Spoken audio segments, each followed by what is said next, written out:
Assalamualaikum warahmatullahi wabarakatuh. Kembali lagi di channel Berita Mistis. Untuk kisah kali ini masih melanjutkan dari kisah yang sebelumnya.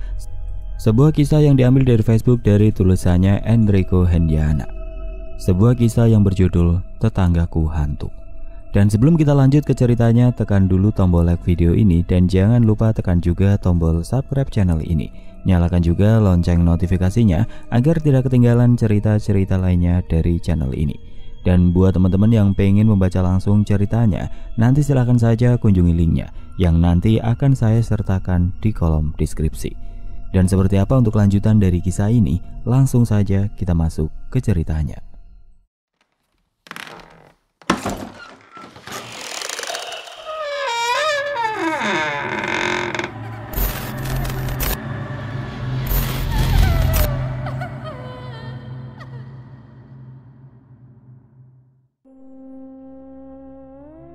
Kami menoleh ke arah depan. Tepat di depan tangga yang menuju lantai 2, berdiri sosok gelap yang tidak terjamah cahaya. Hanya terlihat bayangan tubuhnya yang besar dan kokoh seperti sosok yang kulihat dari jendela kamarku semalam. "Angkat tangan!" perintah Pak Robi dengan senjata ditodongkan ke arah sosok tersebut. Dia yang saya ceritakan, Pak. Dia yang menculik temanmu." Aku terdiam. Ketakutan membuat lidahku kaku. "Angkat tangan!" perintah Pak Robi lagi yang diikuti todongan senjata oleh 2 polisi lainnya. Terdengar suara tawa dari sosok tersebut, tawa yang masih terngiang-ngiang di benakku sejak semalam. "Tidak salah lagi, itu dia, Pak." Terlambat, sosok tersebut melangkah mendekat ke arah kami. "Ku bilang, angkat tangan!" serga Pak Robi lagi yang kini terlihat agak gusar. Sosok tersebut mengabaikan dan tetap melangkah mendekat. Semakin dekat, tubuhku gemetar. Aku tahu percuma berlindung di balik mereka, karena lawan mereka bukan manusia. Sosoknya lantas sudah berpindah tempat secepat kilat ke hadapan kami. Tanpa komando lagi, kedua polisi lainnya melepaskan tembakan, diikuti oleh Pak Robi. Tetapi yang mereka saksikan mampu mengguncang mental mereka hingga runtuh. Sosok tersebut hilang begitu saja dari hadapan kami. Apa itu tadi, Pak?" tanya polisi bernama Agus tidak percaya, suaranya sedikit bergetar. Pak Robi membisu, ia tidak mampu menjawab. Aku paham apa yang tengah dia rasakan sekarang. Pergolakan antara nalar dan kenyataan yang begitu kontras tengah terjadi di dirinya. Sepertinya apa yang diceritakan anak ini benar," ucap polisi bernama Doni. Mimik wajah mereka berubah, yang semula tenang menjadi begitu tegang. Langkah yang sedari awal sangat yakin dan kuat menapak kini goyah. Bahkan tanpa sadar mereka melangkah mundur, bukan maju. Kepanikan sangat tergambar jelas di sini. Mata mereka nanar menatap sekitar, mencoba menemukan sosok itu, tapi sia-sia. Di saat situasi tengah mencekamnya, tiba-tiba terdengar letupan senjata api di dekat kami. Senjata api milik Doni. Seseorang tertembak, tetapi bukan sosok itu, melainkan rekannya Agus. "Doni, apa yang kau lakukan?" teriakan Pak Robi membahana ke setiap sudut rumah. Pak!" panggil Agus dengan darah mengucur keluar dari dadanya. Tubuhnya ambruk, berlutut sebelum akhirnya terjerembab di lantai kotor. Kini dihiasi warna merah darah. "Bertahan, Agus!" perintah Pak Robi yang belum bisa mendekati anak buahnya yang tertembak itu. Fokusnya masih tertuju ke Doni yang tiba-tiba saja menjadi aneh. Suara tawa itu keluar dari mulut Doni. "Tawa itu!" Pak Robi menyadari situasinya sekarang. Sebaiknya kita keluar saja, Pak," ajakku, tapi diabaikan olehnya. Aku melangkah mundur perlahan ke arah jendela. "Letakkan senjatamu, Doni!" teriaknya lagi penuh kesia-siaan. Sekali lagi terdengar letupan senjata api. Kali ini Pak Robi yang memuntahkan pelurunya. Dia terpaksa melakukan itu karena Doni hendak menarik pelatuk pistolnya. Dia membatu, menatap anak buahnya yang masih muda, masih panjang masa depannya, terjerembab ke lantai dengan lubang peluru di dada. Ini mimpi. Ini tidak nyata, bukan?" Aku tidak kuasa menjawab, karena dia pun tahu bahwa ini bukan mimpi. Dia hanya mencoba lari dari kenyataan pahit di hadapannya. Ini mimpi, kan?" "Jawab aku, ini mimpi, kan?" teriaknya ke arahku dengan air mata yang membasahi wajahnya. "Maaf, Pak, tapi ini nyata." Matanya membulat, sangat bulat hingga seperti keluar dari tempatnya. Mulutnya terbungkam seakan-akan terkunci, walau terlihat ingin berucap. "Pak," panggilku menatapnya yang terdiam cukup lama. Tawa Pak Robi, suara tawa yang paling kutakuti sekarang. Kau?" Ditatapnya mataku seakan-akan menatap musuh bebuyutan. Senyum merekat di wajah Pak Robi yang tiba-tiba memucat itu. Getaran di tubuhku tidak dapat kukendalikan. Tenggorokanku bahkan sulit menelan liur. Kenapa ini? Kenapa dia harus sampai sejauh ini? Apakah aku dan Jupri melakukan kesalahan yang fatal? "Akhirnya kau datang juga. Sudah lama aku menunggumu." Menungguku? Kenapa? Ucapku terbata. Dia mendekat ke arahku, membuat hidungku merasa terbakar karena aroma busuk dia yang baru kusadari. "Kau lupa," bisiknya tepat di telingaku. Lupa? Apa yang aku lupakan? Aku tidak pernah mengenalnya, yang bahkan sosoknya belum jelas. "Akan kubuat kau mengingatnya." Tangan kanannya yang terjulur ke arah leherku hendak mencekik. Terhenti begitu saja, aku tidak tahu kenapa. Tetapi yang jelas itu bukan kehendaknya, karena dia pun terlihat jelas melawan tangannya. Aku kini pasrah, meski tangannya masih belum mencapai batang leherku. Hanya tinggal menunggu waktu saja hingga dia melakukannya, karena aku benar-benar mati rasa untuk sekedar menggerakkan kaki sedikit saja. Apa yang terjadi?" Gumamu saat melihat tangan kirinya yang memegang senjata mengarah ke kepalanya sendiri. "Kalian lagi. Kali ini aku yang akan menang." Geramnya mencoba melawan, tetapi senjata yang dipegangnya kembali memuntahkan timah panas dan menembus kepalanya. Kepala Pak Robi yang dia rasuki. Mataku melotot menyaksikannya. Kembali darah mengalir keluar dari lubang kepala, darah segar seperti kedua polisi lainnya dengan bau anyir yang sama. Pak Robi pun bergabung dengan kedua anak buahnya yang telah dulu meninggalkan dunia. Apa yang harus aku lakukan sekarang? "Lari!" Teriak suara tanpa sosok yang berbeda dengan sosok sebelumnya. Suaranya sama seperti suara kuntilanak yang aku temui di kamar itu. Tubuhku dapat kukuasai kembali, tangan dan kaki dapat aku gerakan. Tanpa memikirkan nasib para polisi, aku segera berlari ke arah jendela dan melompat keluar untuk kesekian kalinya. "Sialan kalian!" teriak sosok itu setelah aku keluar dari halaman rumahnya. Apa yang harus aku lakukan? Di sebelah, para polisi itu, mereka mati. Penunggu rumah dan Jupri, apa yang harus aku lakukan? Sungguh aku tidak tahu apa lagi yang harus aku perbuat. Mereka tewas karena aku. Aku pembunuh. Ya, aku pembunuh. Seandainya aku tidak membawa mereka ke rumah terkutuk itu, nyawa mereka tidak akan melayang. Sial, kenapa aku yang harus mengalami kejadian seperti ini? Kenapa? Jantungku memompa begitu cepatnya. Dingin kurasakan saat ini di sekujur tubuh, meski keringat tidak henti bercucuran. Kepalaku terasa sangat pening, tubuhku bergetar begitu hebatnya. Ingin aku berteriak, tetapi seperti tertahan oleh sesuatu yang mengganjal di dada. Bagaimana menghilangkan ganjalan di dada ini? Apa dengan memukulnya atau merobek dada dengan pisau dan mengeluarkannya? Aku hanya bisa meringkuk di sudut kamar. Air mata keluar begitu saja bersama tangisan yang memecah kesunyian. Siapa saja, tolong aku, tolong. Masih dengan sedikit isak tangis ku keluarkan ponsel dari saku celana, menghubungi seseorang yang mungkin bisa membantu. Setidaknya membantu memecahkan ganjalan di dadaku itu. Halo, Mala, bisakah kamu ke rumahku sebentar? Aku butuh bantuanmu saat ini. Ucapku terbata. Tanpa banyak bicara dia langsung memenuhi permintaanku. Baik, aku tunggu. Terima kasih. Kumatikan sambungan telepon. Mala datang lebih cepat dari yang kuduga. Seperti paham dengan apa yang kualami saat ini. Terlihat wajah khawatirnya saat menatapku yang berdiri di depan pintu. Apa yang terjadi? Kenapa wajahmu kacau sekali? Itu kalimat yang dia lancarkan pertama kali. Bawa aku ke kantor polisi. Ke kantor polisi? Kenapa? Aku menatap ke rumah sebelah. Tempat di mana kengerian yang baru saja aku alami terjadi. Tempat di mana 3 nyawa tidak bersalah harus pergi dari dunia ini selama-lamanya. Aku penyebab kematian mereka. Matanya membulat, mulutnya membuka. Akan aku ceritakan di perjalanan. Aku mohon. Kutatap kembali rumah sebelah. Tidak ingin rasanya berlama-lama berdiri di sini. Rasa tidak aman dan tidak nyaman semakin menjadi-jadi. Malah mengerti dan segera membawaku pergi menggunakan mobil Honda Jazz berwarna merah miliknya tanpa bertanya-tanya lagi.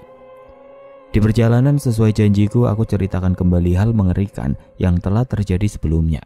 Malah hanya diam dan mendengarkan. Apakah dia percaya? Aku tidak peduli dia percaya atau tidak. Tetapi genggaman tangannya di tanganku sangat erat. Seakan-akan berkata, aku percaya dan semuanya akan baik-baik saja.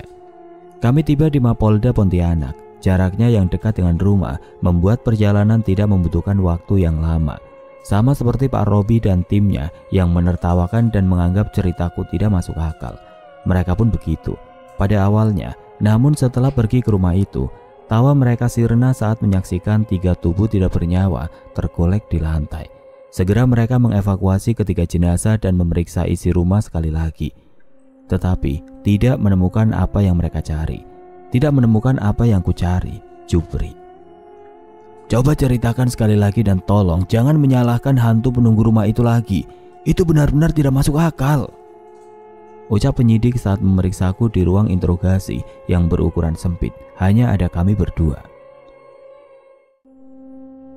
Bagaimana lagi? Harus cerita yang bagaimana agar kalian percaya saya membunuh para polisi itu. Kutundukkan kepalaku semakin dalam, bukan karena takut menatapnya, tetapi aku lelah duduk selama 3 jam untuk mengulangi pernyataan yang sama. Penyidik itu pun terlihat lelah, namun tidak berhenti karena nalarnya menolak percaya. Kau pikir logis? Mereka saling tembak karena dirasuki hantu. Kami tahu tidak ada bukti yang mengarah padamu dan kematian mereka. Tetapi aku pasti tahu apa yang menyebabkan pertengkaran mereka hingga saling tembak.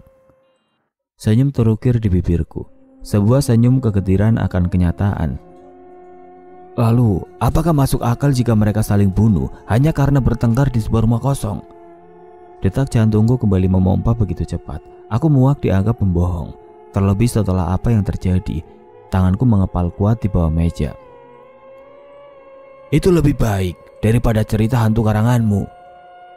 Saya tidak berbohong. Hantu itu yang merasuki mereka satu persatu, lalu saling tembak hingga mati. Teriakku tidak tertahan lagi sambil menggebrak-gebrak meja. Saya tidak berbohong, Pak. Saya tidak berbohong. Air mata kembali menetes. Kenapa sekarang aku secengeng ini? Dia terdiam, terlihat sangat terkejut dengan sikapku. Maaf, saya salah. Sepertinya kamu butuh perawatan pasca trauma terlebih dahulu. Dia menuliskan sesuatu di lembar berita acara pemeriksaan. Setelah itu membimbingku keluar dari ruang yang menyesakkan dada dan pikiran ini. Tunggu sebentar di sini. 2 orang polisi muda dan seorang polisi berkacamata beserta penyidik tadi datang menghampiriku kembali. Randy, tanya polisi yang berkacamata. Iya. Saya Wira, dokter kepolisian di sini. Dokter, kenapa? Saya baik-baik saja, tidak ada yang terluka. Dia menatapku dengan seksama. Fisikmu memang baik-baik saja, tetapi psikismu yang sepertinya terluka. Psikis? Apa mereka berpikir aku? Maaf Pak, saya belum gila. Dia tersenyum. Saya tidak berkata kamu gila, tetapi seseorang sepertimu yang menjadi saksi atas kebrutalan yang terjadi biasa mengalami trauma. Itu yang harus kami tangani segera sebelum terlambat. Apa saya akan dibawa ke rumah sakit jiwa? Tidak, kamu akan dirawat di rumah sakit Bayangkara. Di sana ada dokter spesialis jiwa yang akan merawatmu hingga mentalmu kembali stabil. Jadi maksud Bapak, mental saya tengah terganggu saat ini? Kedua polisi muda itu mendekat merespon tindakanku. Maaf, jika kata-kata saya menyinggung, saya ralat kata itu menjadi sembuh. Ucapnya lagi. Tetap saja itu tidak mengubah apapun. Hanya sebuah permainan diksi agar terdengar lebih baik dan halus dari sebelumnya. 2 polisi muda itu mengapitku dari kanan dan kiri, menggiringku sesuai perintah Pak Wira. Mau tidak mau aku menurut. Jika aku menolak malah makin memperparah keadaan. Malah menghampiriku begitu tiba di ruang depan Mapolda. Ternyata dia tetap setia menunggu meski 3 jam telah berlalu. Apa yang terjadi? Tanya Malah kepadaku. Keluarganya. Tanya Pak Wira. Bukan, saya temannya. Baiklah, untuk sementara Randy harus dirawat dahulu di rumah sakit Bayangkara untuk pemulihan pasca trauma. Jadi jika kamu mau menjenguknya, silakan datang ke sana nanti. Mala mengangguk pelan. Matanya yang sendu menatapku begitu lekat. Aku segera menyusul. Aku tunggu, balasku lantas tersenyum ragu. Kedua polisi muda kembali menggiringku menuju mobil ambulan polisi yang sudah terparkir di luar Mapolda. Aku masih sempat menoleh ke belakang, ke arah Mala yang melambaikan tangan dan mengembangkan senyum. Meski ku yakin dia berjuang untuk melakukannya agar aku tenang. Randy, bangun Ren, tolong aku. Suara itu, meski terdengar lirih, aku yakin itu dia. Jupri, kaukah itu? Aku terduduk dari pembaringan. Terbangun begitu saja dari tidur setelah mendengar suaranya. Kamar rawat inapku kelas VIP, jadi hanya ada aku saja di sini. Di kamar gelap yang terlalu luas untuk seorang diri, suara sedikit saja akan terdengar nyaring di telinga. Aku menjejakkan kaki turun dari tempat tidur, melangkah ke arah pintu dengan kaki telanjang di tengah dinginnya porselin rumah sakit. Jupri, kau di mana? Kubuka pintu kamar dengan perlahan, menatap ke arah luar. Taman kosong dengan pencahayaan redup terhampar di depan mata. Sementara kiri dan kanan hanya lorong sepi yang panjang. Tolong aku, Ren. Jupri, kau di mana? Jawab aku. Ucapku meninggikan sedikit suara. Aku di sini, Ren. Aku menunggumu. Bukankah sekarang kita sudah tidak di rumah itu lagi? Keluarlah, kita sudah aman. Aku menyusuri lorong sebelah kanan, mengikuti arah suaranya yang terdengar samar. Lampu di sepanjang lorong tidak kalah redup dengan yang di taman, membuatku melangkah dengan hati-hati. Angin berembus menambah beku telapak kakiku. Randy, aku di sini. Langkahku terhenti mendengarnya. Di mana? Aku memutar kepala, mencari dengan seksama kemungkinan dia berada. Ada sebuah ruangan di sebelah kananku, tetapi itu kamar mayat. Tolong aku, Ren. Aku di sini. Masuklah. Entah kenapa suaranya terdengar agak sedikit aneh sekarang. Dan apa yang dia lakukan di kamar mayat? Kenapa dia bersembunyi di tempat yang pasti dia takuti? Jupri, benarkah itu kau? Tolong, Ren. Di sini dingin, sangat dingin. Tunggulah. Aku memberanikan diri melangkah ke arah kamar mayat. Mengintip ke dalam lewat kaca kecil tembus pandang yang berada di kedua sisi pintu. Ternyata terang, tidak seperti yang kubayangkan selama ini tentang kamar mayat. Bahkan lebih terang dari lampu lorong dan taman. Dengan sedikit keraguan di hati, kubuka pintu yang ternyata tidak dikunci. Lantas segera masuk ke dalamnya. Jupri, Jup! Aku memutar badanku berkali-kali. Mencari sosok Jupri yang gemuk seharusnya tidak sulit, tetapi tidak aku temukan. Apa-apaan ini? Jupri, kau di mana? Bulu kuduku mendadak meremang saat tercium aroma busuk, seperti bangkai binatang. Kususuri lantai ruangan dan setiap sudut, tetapi tidak aku temukan juga. Apa mungkin bau dari mayat-mayat di sini? Jupri, jangan bercanda. Kau di mana? Aku di sini. Sosok penunggu rumah sebelahku berdiri tepat di hadapan. Sosok mengerikan itu kini terlihat sangat jelas. Wajahnya yang pucat bercampur merah darah dari kedua mata. Di dadanya tertancap sebilah pisau yang juga mengeluarkan cairan pekat berbau anyir. Terdapat banyak belatung menempel dan lalat berterbangan di sekitarnya. Aku yakin aroma busuk yang menguar dalam ruangan ini berasal dari sana. Aku melangkah mundur, bersiap untuk lari keluar dari sini. Kenapa ada di sini? Di mana Jupri? Dia menunjuk ke atas langit-langit ruangan. Ada apa di sana? Aku mengumpulkan sedikit demi sedikit keberanian untuk apa yang akan aku lihat. Ada kaki seseorang mengambang di udara. Jupri! Teriakku mengenali wajah si pemilik tubuh gemuk yang tergantung di kipas angin. Aku jatuh berlutut, tidak kuasa melihat apa yang terjadi di depan mata. Tubuh bergetar hebat. Tawanya mematikan nalarku. Sosok yang sebelumnya masih berupa manusia berubah menjadi sosok berbulu hitam lebat, bermata merah dengan cakar panjang di tangannya. Dari mulutnya menjulur lidah yang panjang hingga menyentuh lantai, dan dua buah gigi taring yang tajam seperti pisau di mulutnya. Ampun, maafkan kami. Hanya itu yang mampu aku ucapkan dengan sisa-sisa tenagaku. Mati kau! Teriaknya yang lantas membuat lampu di dalam ruangan pecah satu persatu. Gelap, keadaan sangat gelap. Aku tidak dapat melihat keberadaannya. tetapi aku sangat yakin bahwa cakarnya menembus perutku. Tolong, kamu sudah sadar, Ren? Mala tersenyum, lantas menyeka air mata. Syukurlah, aku masih hidup. Aku bangkit, duduk di atas kasur. Kusibak baju melihat bagian perutku yang ternyata baik-baik saja. Tentu kamu masih hidup, kenapa bertanya seperti itu? Ucapnya dengan wajah tertunduk ke bawah. Kenapa dia menunduk? Maaf. Kuturunkan lagi bajuku hingga bagian perut kembali tertutup. Jadi semuanya hanya mimpi. Aku tidak pernah pergi ke kamar mayat. Dia mengangkat wajahnya kembali. Malah itu yang ingin aku tanyakan padamu, Ren. Tanya, apa?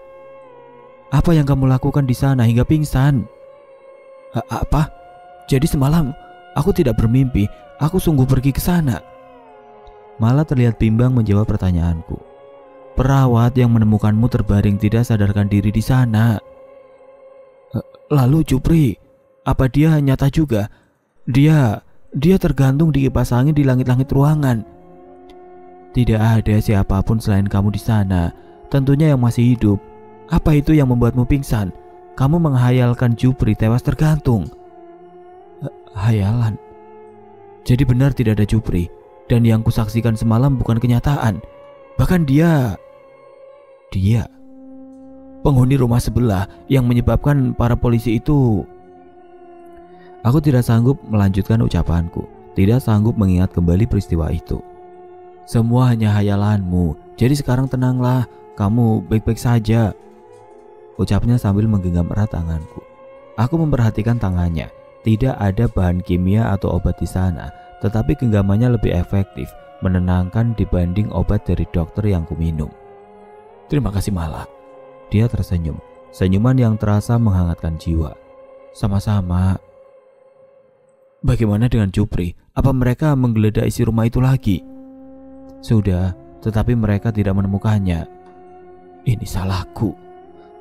Sudahlah, lebih baik segeralah pulih dan kita cari Jupri sekali lagi di sana. Kita? Maksudnya, kamu mau ikut? Tentu, aku tidak akan membiarkanmu sendiri.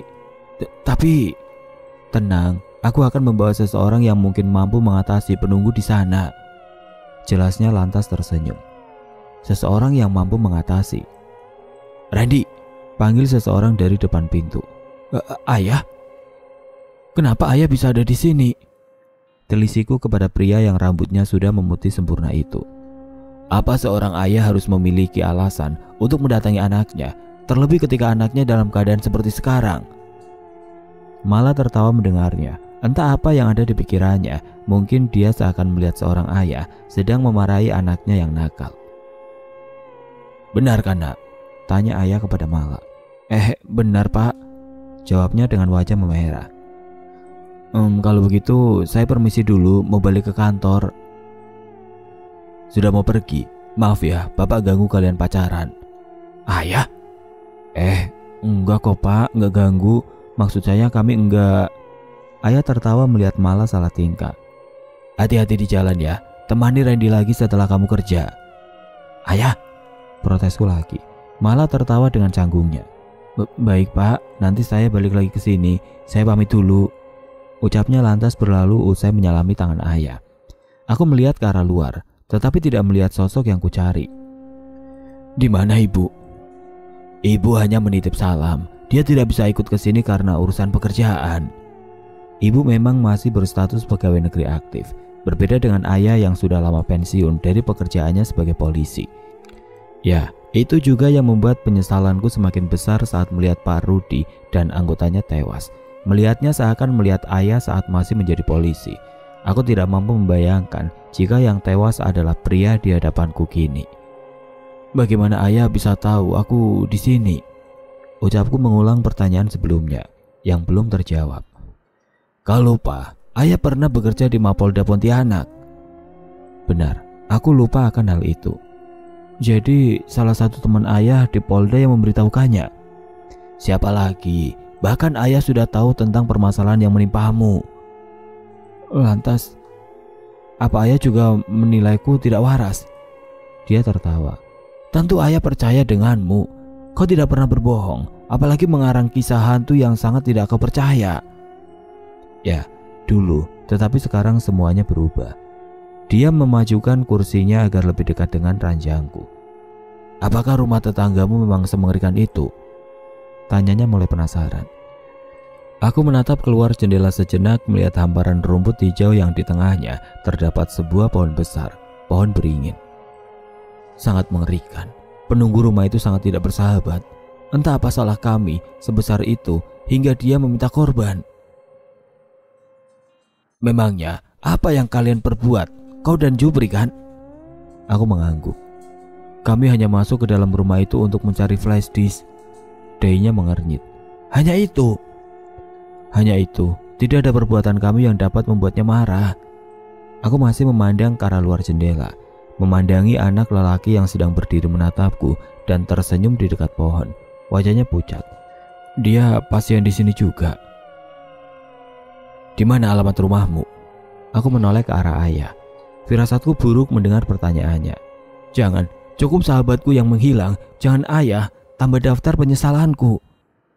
Dia tertawa. Tidak perlu khawatir, ayah tidak senaif itu. Hanya mau mengambil beberapa lembar bajumu. Soalnya ayah tidak membawa baju ganti dari Ketapang. Jalan Abdul Rahman Saleh, Komplek Perumahan BLKI, rumah nomor 14. Meski aku masih menaruh curiga, tetap aku beritahukan alamatku. Semoga benar hanya ingin mengambil baju. BLKI, rumah yang kubeli berada di sana? Tanyanya dengan raut wajah terkejut. Iya, memangnya kenapa ya? Dia menggeleng. Tidak, di sana dulu ada rumah teman ayah. Benerkah? Dia hanya mengangguk. Kalau begitu ayah ke rumahmu dulu. Nanti ayah kesini lagi. Ada yang mau dititip? Tidak ada, hanya cepatlah kembali. Dia tertawa. Walau tampilanmu sudah seperti pria dewasa, tetapi sisi manjamu belum hilang ternyata. Dia menepuk-nepuk pundakku. Ayah akan segera kembali, istirahatlah. Ayah meninggalkan kamar rawat inapku dan menghilang dari pandangan. Sungguh aku tidak tenang mengetahui tujuannya. Tetapi aku pun tidak bisa asal meninggalkan tempat ini dan ikut bersamanya. Semoga ayah tidak melakukan hal yang bodoh. Kupandang lagi halaman di luar jendela, dan kudapati anak itu masih berdiri di sana dengan mempertahankan senyumannya. Siapa anak itu? Sudah cukup larut malam ketika ponselku berbunyi. Apa mungkin ayah? Karena dia belum kembali ke rumah sakit sampai sekarang. Kuambil ponsel yang berada di lemari obat sebelah kananku. Ayah? Dugaanku tepat. Halo, di mana ya? Nggak tidur di sini? Jangan kembali ke rumahmu lagi. Apalagi masuk ke rumah sebelah. Lupakan saja Jupri. Ucapnya dengan suara parau. Apa yang ayah bicarakan? Jika ayah masih di sana, cepatlah kembali. Pintaku dengan suara sedikit meninggi. Ada yang tidak beres. Tidak mungkin ayah berkata seperti itu tanpa alasan. Apa dia melihat penunggu rumah sebelah? Atau dia sudah masuk ke dalam sana? Ayah sedang berusaha keluar. Akan ayah usahakan keluar dari rumah terkutuk ini. Tetapi jika sampai tidak kembali, jangan cari ayah seperti kau mencari Jupri. Napasnya terdengar memburu. Benar saja dugaanku, ayah masuk ke dalam rumah itu. Aku akan menyusul ayah sekarang. Jangan ke sini. Jangan pernah lagi menginjakan kakimu ke rumah ini. Tapi suara teriakan terdengar bersamaan dengan suara ponsel menghantam lantai. Keringat mengucur deras di dahiku. Terbayang lagi peristiwa pembunuhan para polisi itu. Apa mungkin? Senyap. Tidak ada suara yang terdengar lagi, walau sambungan telepon masih terhubung. Halo ya, ayah baik-baik saja? Tanyaku lirih. Suara ini.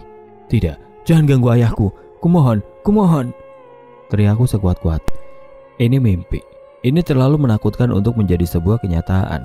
Semuanya baik-baik saja. Hidupku sebelum pindah ke rumah itu. Meski harus tinggal di kosan sederhana, tetapi aku tenang dan aman. Kenapa penghuninya sangat membenciku? Seolah aku membuat masalah serius di sana. Aku hanya memasuki rumahnya, itu pun bukan secara sadar. Ayah, tunggu aku. Sudah sampai bang, ucapnya terbata. Sopir mobil online yang kupesan untuk mengantarku kembali ke rumah terkutuk ini. Suasana di luar sangat gelap. Lampu jalan yang menerangi sepertinya sedang rusak. sehingga hanya ada beberapa saja yang menyala, itu pun redup. "Bang," panggil sopir mobil online menyadarkanku. Oh ya, ini ambil saja kembaliannya." Kuberikan selembar uang berwarna biru kepadanya. "Terima kasih," ucapnya dengan senyum canggung lantas tancap gas secepat mungkin dari sini. Sepertinya hanya aku saja yang menganggap enteng rumah itu. Penerangan di rumahku tidak ada satupun yang menyala. Sepertinya ayah tidak pernah memasukinya. Hela nafas saat melihat rumah itu. Kenapa ayah tidak mendengarkan ucapanku? Sungguh tubuhku bergetar hebat saat ini. Serasa tidak sanggup untuk berdiri, apalagi melangkah. Namun bukan hanya sahabat terbaikku kini, ayah juga ada di dalam sana. Membuatku tidak mungkin menyerah begitu saja. Suara lolongan anjing terdengar saut menyaut, tidak seperti sebelum-sebelumnya. Bahkan saat aku berhadapan dengan mereka, tidak seperti ini keadaannya. Ada apa ini? Apa ada yang salah? "Jangan!" seru anak lelaki yang tiba-tiba muncul di sampingku. Dia memegang kuat-kuat tangan kananku, seakan-akan menahan langkahku agar tidak masuk ke rumah itu. Aku terlonjak dan jatuh ke aspal jalan saat melihat sosok yang berbicara itu. "Kenapa kamu ada di sini? Kamu kabur dari rumah sakit juga, tetapi kenapa ke sini?" "Shh," dia memintaku agar diam. "Jangan masuk, pergi saja, bahaya, nanti kamu mati." Tatapan matanya terlihat kosong, tetapi jelas-jelas dia berbicara denganku. "Siapa kamu? Kenapa kamu berbicara begitu?" Ada sesuatu yang salah dengan anak di hadapanku ini. Sejak aku di rumah sakit, saat dia betah menatapku dari bawah pohon dalam waktu yang lama, tetapi baru kusadari sekarang. "Pergilah, ikhlaskan mereka." Ikhlas? Kamu bilang ikhlas?" Aku tertawa sinis, tidak percaya dengan apa yang diucapkan olehnya. Tetapi segera aku berdiri dan mendekatinya. "Ikhlas? Apa yang kamu tahu?" tanyaku sambil mencengkram kedua bahunya. Aku tidak peduli jika dia anak kecil, sebab sepertinya dia tahu sesuatu tentang masalah yang sedang kuhadapi, masalah tentang rumah itu. "Aku anak pemilik rumah itu." Dia menunjuk ke arah rumah di belakangku. Dari arah tangan dan pandangannya tidak perlu menoleh ke belakang untuk memastikan rumah yang dia maksud. Tapi jika itu benar, berarti dia. Aku melepaskan cengkeraman tanganku dari bajunya, lantas mundur 2 langkah, menjauh dari dirinya. Kamu bilang apa tadi?" Dia tidak menjawab sepatah kata pun. Mulutku tiba-tiba ditutup oleh tangannya yang kecil, tetapi mampu membuatku tidak sanggup membuka mulut, bahkan bergerak. Tubuhnya tiba-tiba mengambang di udara, wajahnya kini tepat di depan wajahku, dengan kakinya sejajar dengan pinggangku. Kamu bukan manusia," ucapku pada akhirnya saat dia menarik tangan menjauh dari mulutku. Dia tersenyum lantas berkata, "Dulu aku pernah jadi manusia, percayalah." Dinginnya malam makin menjadi-jadi setelah mendengar ucapannya. Ditambah suara anjing yang sebelumnya melolong, kini berbuah seperti suara tangisan pilu. "Percayalah padaku, jika masuk ke sana sekarang, kau hanya akan mati sia-sia. Sahabatmu dan ayahmu pun tidak akan bisa diselamatkan." "Tapi aku harus tetap mencoba. Aku tidak ingin mereka kenapa-napa." Air mataku mengalir lagi, membasahi wajah. Tidak mampu kubayangkan ayah dan Jupri berakhir mengenaskan seperti para polisi itu. "Tunggu, kenapa kamu melarangku masuk? Jika kamu benar anak pemilik rumah terkutuk itu, harusnya kamu membiarkanku masuk. Karena ayahmu sangat ingin menghabisiku." Wajahnya yang semula datar menunjukkan raut marah, sepertinya tidak senang dengan ucapanku barusan. "Dia bukan ayahku." Tangisan anjing berhenti tiba-tiba, berganti suara gaduh dari rumahnya. "Suara itu, pergilah sekarang," teriaknya sambil melotot ke arahku. Suara kaca berpecah terdengar dari rumah itu. "Pergilah sekarang. Aku tidak ingin ibu dan bapak kecewa," pintanya dengan lembut kini. Melihatku tidak kunjung pergi juga. Aku tidak mengerti apa yang terjadi, tidak bisa mengolah semua dengan pikiran sekalut ini. Hatiku berkata agar tetap maju, masuk ke sana dan membawa mereka keluar. Tetapi otakku menginginkan hal sebaliknya, hal yang diinginkan oleh arwah anak pemilik rumah di hadapanku ini. "Randy," panggil Mala yang berlari terburu-buru dari mobilnya yang diparkir di seberang jalan. "Pergilah, aku mohon," pinta arwah anak lelaki itu lagi. Kata mohon yang dia ucapkan terdengar tulus, membuatku tidak bisa menolaknya lagi. Aku menghampiri Mala dan memintanya kembali ke dalam mobil. Dia bertanya banyak hal saat di perjalanan. Salah satunya alasanku kabur dari rumah sakit dan kembali ke rumah itu. Ayahku berada di dalam rumah itu juga. Dia menatapku sekilas, mulutnya terenganga sebelum berkata, "Ayahmu, kenapa dia ke sana?" Aku mendesah, menyesali alasan yang mungkin membawa ayah masuk ke dalam rumah itu. Mungkin untuk menyelesaikan masalah yang kubuat. Kedua tanganku menutup wajah dengan sempurna, tidak ingin malah melihat raut lemahku. "Bagaimana kamu tahu aku di sini?" Perawat yang biasa mengurusmu menelponku. Dia bilang melihatmu pergi keluar rumah sakit saat dia sedang piket malam. Firasatku mengatakan kamu kembali ke rumah sebab tidak ada alasan lain yang membuatmu nekat meninggalkan rumah sakit tengah malam seperti ini selain itu. Aku tersenyum lega. "Terima kasih. Jika bukan karena firasatmu, mungkin aku sudah dalam keadaan bahaya tadi." "Oh ya, siapa anak kecil yang bersamamu tadi?" Aku membelalakan mata menatapnya. Kamu melihatnya juga?" Dia mengangguk. "Memangnya kenapa? Siapa dia? Dan kenapa kamu tidak mengajaknya bersama kita tadi?" Aku kira hanya aku saja yang dapat melihatnya, atau arwah anak kecil itu sengaja menampakkan diri juga kepada Mala. Dia bukan manusia. Dia arwah anak pemilik rumah tersebut. Mobil mengerem mendadak. Jika saja sabuk pengaman tidak terpasang, mungkin aku sudah terlontar keluar dari kaca depan mobil yang pecah. "Kamu serius?" Aku mengangguk. Aku mengerti reaksi keterkejutan yang ditunjukkan Mala, sebab aku pun merasakannya sebelumnya. Hanya saja kini di kepalaku dipenuhi oleh banyak tanda tanya. Tanda tanya soal alasan arwah anak itu melarangku masuk, bahkan sampai memohon. Mobil yang semula mengarah kembali ke rumah sakit berputar arah di bundaran Untan menuju jalan Imam Bonjol. "Mau kemana kita?" Dia tidak menjawab. Hanya terlihat raut khawatir di wajahnya yang lelah. "Kita harus menyelamatkan Jupri dan ayahmu." Mobil malah berhenti di depan rumah yang masuk wilayah Keraton Kadira. Aku tidak mengerti kenapa dia membawaku ke sini. Keraton Kadira adalah istana Kesultanan Pontianak yang dibangun oleh Sultan Syarif Abdurrahman Al-Qadri. Semua orang Kalimantan Barat pasti tahu dengan sultan pertama di Pontianak itu, termasuk tentang legenda sang sultan. Menurut cerita yang tersebar dari mulut ke mulut, saat pertama kali Sultan Syarif Al-Qadri memasuki Sungai Pontianak, di persimpangan sungai bercabang 3, kapalnya dihadang oleh para kuntilanak penghuni pulau Kalimantan Barat. Seisi kapal gempar dan ketakutan, tetapi sultan yang memiliki bekal ilmu agama yang kuat memerintahkan agar menyiapkan sebuah meriam. Dengan meriam yang sudah didoakannya itulah dia menembak para kuntilanak hingga mereka semua ketakutan dan pergi. Tempat peluru meriam itu jatuh lantas dijadikan sebagai istana kerajaan yang sekarang dikenal dengan nama Keraton Kadira.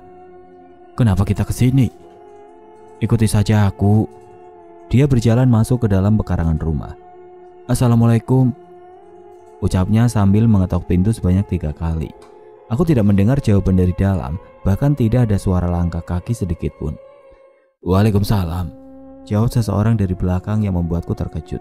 "Habib," ucap Mala, lantas menyalami dan mencium tangan lelaki parubaya berpakaian gamis berwarna hitam di hadapan kami. "Mala, sudah lama kita tidak bertemu. Sudah berapa tahun ya? Apa yang membawamu kembali ke rumah sederhana ini? Dan siapa dia?" Dia tersenyum menatapku. "Saya Randy, teman Mala." Ucapku lantas ikut menyalami dan mencium tangannya. "Cuma teman," candanya kepada kami. Mala tersenyum. "Iya, cuma teman, Bib. Tapi yang saya lihat dari wajah kalian sepertinya lebih dari itu." Aku tersenyum mendengarnya. "Jadi apa yang membawamu ke sini setelah sekian lama dan saat tengah malam begini? Apa ayahmu yang menyuruhmu?" "Ayah Mala? Apa dia kenalan ayah Mala?" "Bukan, Bib. Ini bukan tentang ayah saya, tetapi tentang ayahnya," ucap Mala kemudian menatapku. "Masih masalah yang sama." "Masalah yang sama? Maksudnya?" Mala mengangguk pelan. "Masalah apa? Apa ayah Mala juga pernah bermasalah dengan penghuni rumah itu? Tapi kenapa dia tidak bercerita padaku?" "Masuklah, kita bicara di dalam," ajak Habib. Kami pun masuk ke dalam rumah mengikutinya. "Ceritakan permasalahannya, nak," tanya Habib setelah kami duduk di kursi ruang tamu. Jujur aku belum tahu kenapa malah membawaku kemari. Apakah seseorang yang dipanggil Habib ini memang solusinya? Apakah dia bisa menolong ayah dan Jupri? "Ceritakanlah, kamu bisa mempercayai Habib. Maaf baru membawamu ke sini setelah semua semakin parah. Aku baru ingat soal Habib saat kamu bilang ayahmu ikut ditahan oleh mereka." "Ditahan oleh mereka?" "Iya, seperti yang pernah ayah saya alami dulu, Bib," ucap Mala yang membuat mataku terbelalak. "Ayahmu apa?" "Ceritanya panjang, lebih baik fokus ke permasalahan yang sedang kamu hadapi." Malah benar, bukan waktu yang tepat untuk memikirkan hal lain dulu di saat diri sendiri sedang menghadapi masalah yang besar. "Kapan ayahmu masuk ke dalam rumah itu?" Pria berjanggut putih yang lebat ini sepertinya benar-benar tahu apa yang sedang aku hadapi. Kututup kedua mata, menghela nafas panjang dengan tangan menutup wajah. "Sepertinya baru malam ini, belum sampai sejam semenjak telepon terakhir darinya." "Telepon?" tanya Malah diikuti tatapan antusiasnya. "Iya. Kalau begitu, masih besar kemungkinannya untuk menyelamatkannya." Aku bergidik mendengarnya. Jika ayah yang baru masuk punya kemungkinan yang besar untuk selamat, lantas bagaimana dengan keadaan Jupri yang sudah 5 hari berada di sana? "Apa rentang waktu memasuki rumah mempengaruhi kemungkinan selamat?" Habib menatapku. "Bukan hanya ayahnya, temannya juga ada di dalam rumah tersebut," ucap Maya membantu menjelaskan maksud pertanyaanku. "Berapa lama temanmu berada di sana?"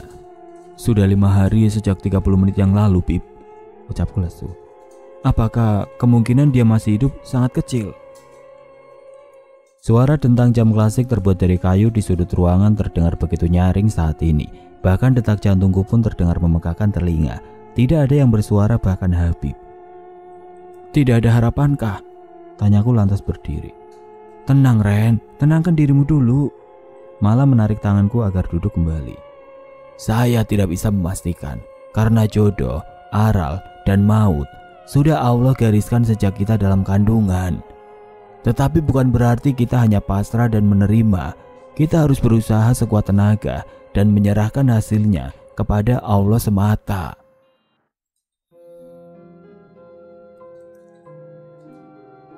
Oke teman-teman, sampai di sini dulu ceritanya. Nantikan kelanjutan kisah ini di video berikutnya.